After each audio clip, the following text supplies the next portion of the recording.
Good morning, good morning. Kape po tayo. Black coffee. Yan. Magandang umaga sa lahat. Kape po tayo, almusal po tayo. Ito po yung aking almusal sa ngayon. Alamang, sili,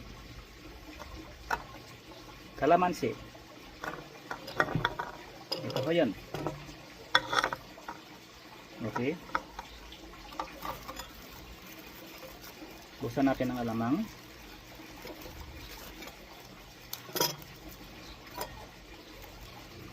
Masarap to.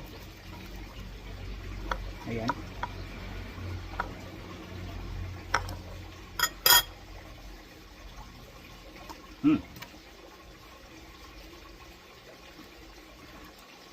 Lagyan natin kalamansi.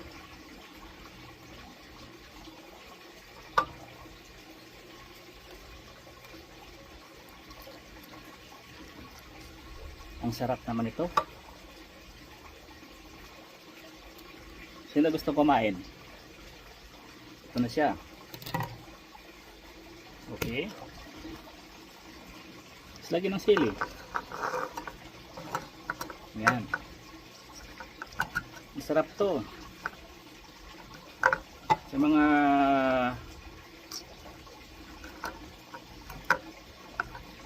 galing sa hirap, alam nila to kung paano to kainin.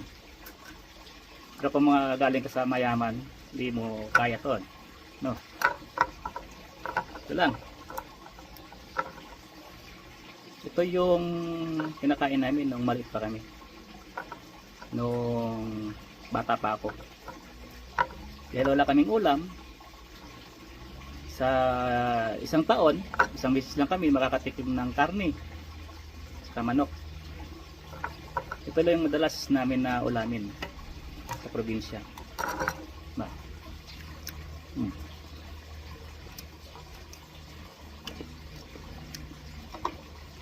Masarap.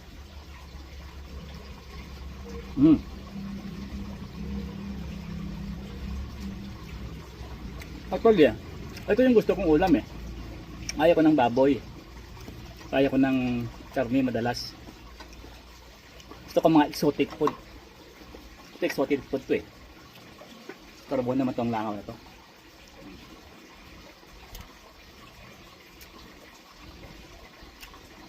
Ang alamang, ito kalamansi. Masarap to. Masarap ba nga ito pag may pritong galunggong. Asa lang, wala tayo luto. Bang. Akala siguro ng iba dyan. In Mayo, mayaman. No. Tama lang po tayo. Hindi tayo mayaman. Hindi tayo mahirap. Sa gitna lang po tayo.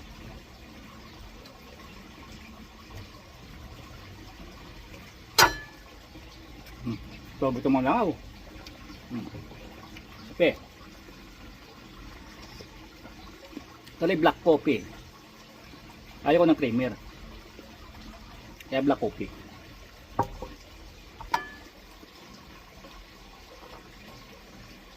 Yan.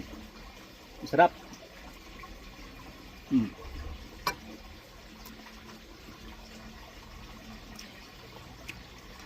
Kala siguro nyo hindi ko makain ito, no?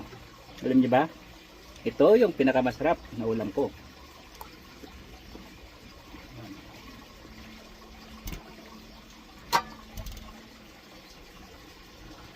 Yan ang luto-luto.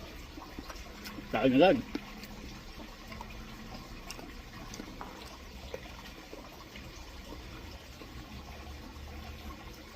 Sa akin kasi, mas maganda yung simple. Yung marami kang kaibigan. Tapos simple buhay.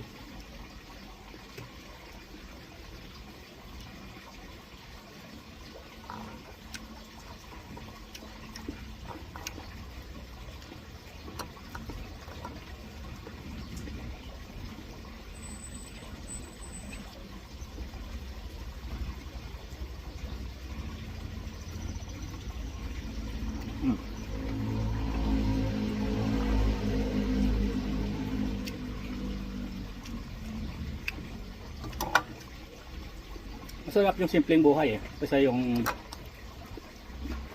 marami kang pera, tapos mayabang ka naman, hindi ka naman kilala ng ibang tao. Ito, mas maganda.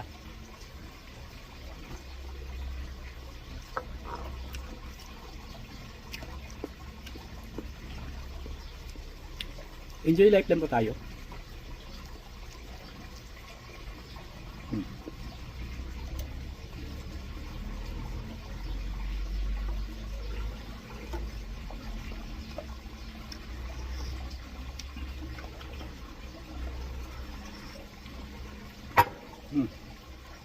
Sarap.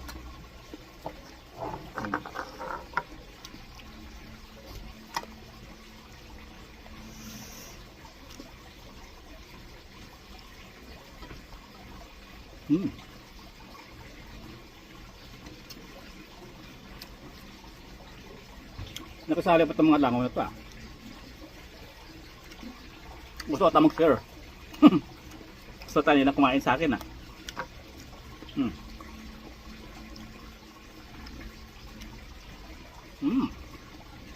Grabe. Ay lamang.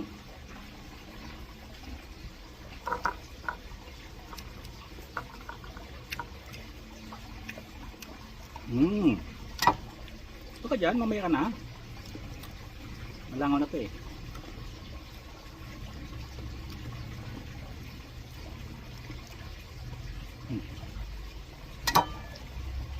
Actually, andito ako sa labas ng bahay natin.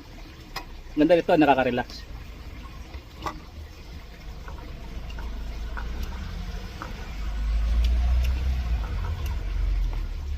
Kaya dito ko lagi kasi nakaka-relax. Nakawala ba stress? Tama.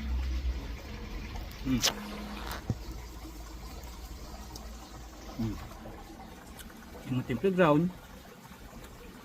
Tapos may fountain.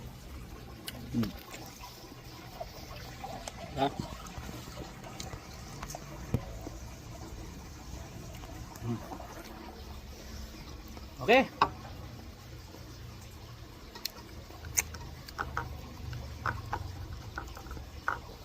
Kaya kayo dyan, kung nagkaroon kayo ng sasakyan, nagkaroon kayo ng bahay, simple lang.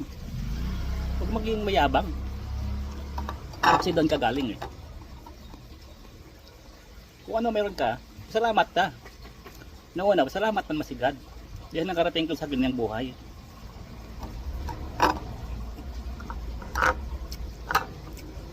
Meron ko kakilala, kupari ko. Nauna, mabait.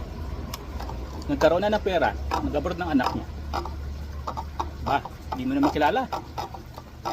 Ayaw na magbate.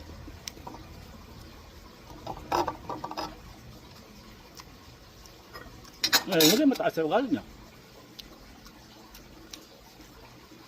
Huwag niyong hayaan na yung pera, yun yung dahilan para umiba ugali niyo. Wala. Nauna, pag nagkaroon kayo ng pera, wag yung hayaan na magpasalamat kay God. Kasi yan, kung hindi kayo tinulungan ni God, hindi gumandang buhay nyo. Thank you for watching.